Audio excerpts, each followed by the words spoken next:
Hello बच्चों, आज की क्लास में हम डिस्कस कर रहे हैं हमारी कक्षा 7 की गणित की वर्कशीट 19। तिथि है 1 दिसंबर 2020 और आज का टॉपिक है हमारा घातांक और घात, जिसमें हम आज देखेंगे इनसे संबंधित कुछ नियम, यानी घातांकों से संबंधित नियम। तो अब हम सीख चुके हैं कि 4 गुणा 4 जो है वो बराबर होता है 4 की घात 2। तो 4 की घात 2 का मतलब कि हमने 4 को 2 बार गुणा किया। उसी प्रकार 4 को अगर हम 3 बार गुणा करेंगे तो वो हो जाएगा 4 की घात 3। अब हमें इन दोनों को गुणा करना है, यानी 4 की घात 2 को गुणा करना है 4 की घात 3 से। तो इसका मतलब 2 बार तो 4 यहाँ गुणा हुआ और 3 बार यहाँ पर गुणा हुआ, तो कुल कितनी बार गुणा हो रहा है? 1 2 3 4 5, यानी 4 की घात 5। और ध्यान से अगर हम देखें तो अगर हम इन दोनों घातों को जोड़ दें 2 जमा 3, तो भी हमें क्या उत्तर मिलेगा? 4 की घात 5, यानी 4 की घात 2 जमा 3 बराबर 4 की घात 5। तो यहीं से हमें अपना पहला नियम मिल जाता है। जब एक ही आधार वाली घात गुना होती हैं तो उनके घातांक जुड़ जाते हैं। जैसे 2 जमा 3 बराबर 5। अब ये है हमारे पास 10 गुणा 10 की घात 11। तो इसे 100 की घात 11 नहीं लिखेंगे, इसका मतलब 10 की घात 1, क्योंकि इस पे कोई घात नहीं है, गुणा 10 की घात 11। तो कितना हो गया हमारा? 10 की घात 11 और 1 को जमा किया 12, 10 की घात 12। यानी हम 10 को 10 से गुणा करके उसकी घात नहीं बनाएंगे, वो तो बराबर नहीं हो सकता। हम 10 की घात जिस पे कोई घात नहीं, यानी उस पे एक है घात, और घातों को जोड़ा तो 10 की घात 12 आ गया। इसी प्रकार 2 की घात 6 जमा 2 की घात 3 बराबर नहीं है 2 की घात 6 जमा 3 के, क्योंकि हम घातों को कब जोड़ते हैं? जब बीच में निशान गुणा का हो, लेकिन यहाँ पर निशान कौन सा है? जमा का। तो हमारा नियम बना a की घात m गुणा a की घात n, यानी जब हमारे आधार जो हैं वो समान है लेकिन घात जो है वो अलग अलग है, तो हमारा उत्तर आ जाता है a की घात m जमा n, यानी हम घातों को जोड़ देते हैं। अब अगर एक ही आधार वाले घात हैं और उन्हें हमें विभाजन करना है उनका, यानी भाग करना है, जैसे 3 की घात 4 भाग 3 की घात 2। तो 3 की घात 4 का मतलब 3 को हमने 4 बार लिख लिया, 3 की घात 2 यानी 3 को 2 बार लिख लिया। अब एक 3 कैंसिल, ये 3 और ये 3 कैंसिल, उत्तर क्या आया? 3 गुणा 3, जिसे घातांक रूप में लिखा तो 3 की घात 2। और यहाँ ध्यान से देखें कि 4 में से 2 को घटाएं तो भी उत्तर हमें क्या मिलेगा? 2। यानी जब हम समान आधार वाली घातों को भाग करते हैं तो क्या होता है? उनकी घात माइनस हो जाती हैं। जैसे a की घात m भाग a की घात n बराबर a की घात m माइनस n, यानी वहाँ पर हम बड़ी घात यानी m जो है वो n से बड़ा होना चाहिए, बड़ी घात में से छोटी घात को माइनस कर देते हैं, यानी जो ऊपर है हमारे पास घात, जैसे 3 की घात 4 बटा 3 की घात 2, यानी 3 की घात 4 माइनस 2। तो ये हो गया हमारा दूसरा नियम। अब देखते हैं आगे क्या है। आगे है 2 की घात 3 और ब्रैकेट पे फिर से एक घात है 2, यानी जब हम 3 की घात 2 लिखते हैं तो इसका मतलब 3 को हमें 2 बार गुणा करना होता है। अब यहाँ पर है 2 की घात 3 पर घात 2, यानी 2 की घात 3 जो है इसे हमें 2 बार गुणा करना है, यानी 2 की घात 3 गुणा 2 की घात 3। अब फिर समान आधार है इनके, तो इनकी घातों को जोड़ देंगे, यानी 2 की घात 3 जमा 3, तो उत्तर आ गया 2 की घात 6। और वैसे भी अगर इन दोनों को गुणा करें तो उत्तर क्या आएगा? तब भी 6 आएगा, यानी 2 की घात 3 गुणा 2। यानी अगर हमारे पास घात के ऊपर घात है तब उन घातों को हम परस्पर गुणा कर देते हैं। जैसे a की घात m घात n बराबर a की घात m गुणा n, इसे हम बोलते हैं घात पर घात। अब देखते हैं अगला नियम क्या है। अगला नियम जानने से पहले सबसे पहले हमें ये देखना है कि कौन बड़ा है। 5 की घात 2 गुणा 3, यानी 5 गुणा 5 गुणा 3, तो कितना हो गया?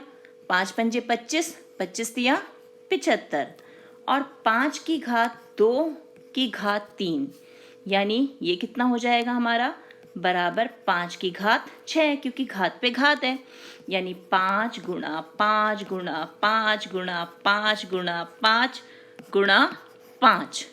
तो यहाँ बड़ा कौन हो जाएगा, हमें देखने से पता चल रहा है ये संख्या हमारी बड़ी होगी। तो अब अंतर समझ में आ गया कि घात पर जब घात होती है तो हम दोनों घातों को आपस में गुणा कर देते हैं। अब देखें आगे क्या है। समान घातांक तथा अलग अलग आधार वाले घातों का गुणा, कि आधार तो हमारे जो हमारी घात है वो तो समान है, लेकिन आधार जो है वो अलग अलग हैं। अब 2 की घात 3 का मतलब 2 को 3 बार गुणा किया, 3 की घात भी 3 है यानी 3 को 3 बार गुणा किया। अब जोड़े बना देते हैं, ये 2 और 3, ये 2 3 और ये 2 3। तो हमारे पास 3 जोड़े आ गए किसके, 6 गुणा 6 गुणा 6, 6 की घात 3, यानी 2 की घात 3 गुणा 3 की घात 3 बराबर है 2 गुणा 3 की घात 3, यानी इस पूरे ब्रैकेट की घात 3। तो जब हमारे घात समान होती है लेकिन आधार अलग अलग होते हैं तो हम आधारों को आपस में गुणा करते हैं और घात वही रहती है। अब देखें अगला नियम क्या है। समान घातांक तथा अलग अलग आधार वाले घातों का भाग, कि अब हमारे फिर आधार जो हैं वो अलग अलग हैं लेकिन घात जो है वो समान है। तो अब 2 की घात 4 का मतलब 2 को 4 बार गुणा किया, 3 की घात 4 का मतलब 3 को 4 बार गुणा किया, यानी 2/3 जो है वो हमारा 4 बार गुणा हो रहा है, यानी इसकी घात 4। तो यदि हम 2 अंकों को, हमारे पूर्णांक है a एंड b, उनको हम भाग कर रहे हैं जिनकी घात जो है समान है, तो वो किसके बराबर हो जाएगा, a/b की घात m, जो समान घात है वो m, और ये m पूर्ण संख्या होनी चाहिए। अब आगे क्या दिया है, आगे है हमारे पास किसी भी संख्या की घात अगर 0 हो तो उसका मान 1 होता है। ये तो हमने पहले भी सीखा था कि अगर 2 की घात 0 है, 3 की घात 0, 4 की घात 0, चाहे 1000 की घात 0 क्यों ना हो, उसका मान किसके बराबर होता है, हमेशा 1 के बराबर, यानी 1 जमा 1 जमा 1, उत्तर आ गया 3। अब आगे है आओ हल करें, यानी हमें प्रश्न हल करने हैं। तो देखें प्रश्न क्या क्या है। सरल कीजिए और अपने उत्तर को घातांक के रूप में लिखिए। तो सबसे पहले p³ गुणा p², यानी यहाँ पर आधार समान है, घातें अलग हैं तो घातें जुड़ जाएंगी क्योंकि हमें गुणा करना है, तो उत्तर हो गया p की घात 5। उसी प्रकार -4 की घात 100 -4 की घात 20, यानी -4 की घात 100 जमा 20, तो कितना उत्तर आ गया, -4 की घात 120।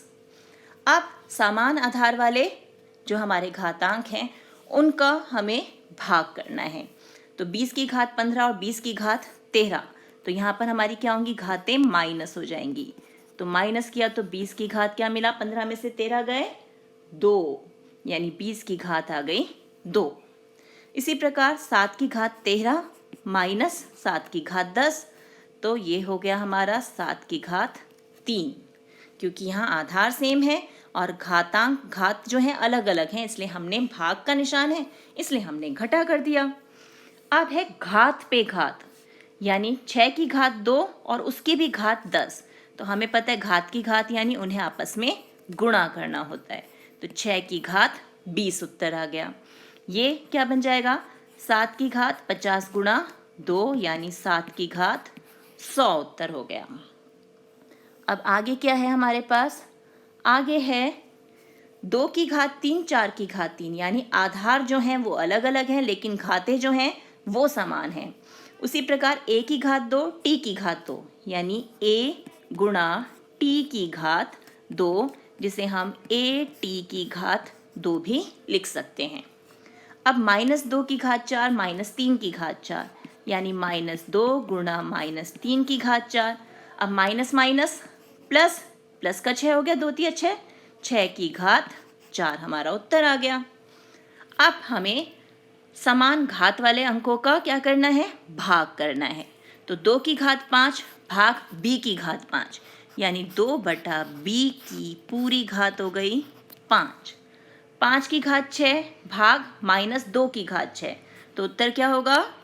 5 बटे में शाबाश -2 और पूरी घात आ जाएगी 6। तो ये हो गए हमारे प्रश्न हल। तो इसी प्रकार के और प्रश्नों का अभ्यास कीजिए अपनी एनसीईआरटी बुक से। मिलते हैं एक और वीडियो में, तब तक keep practising and enjoy maths.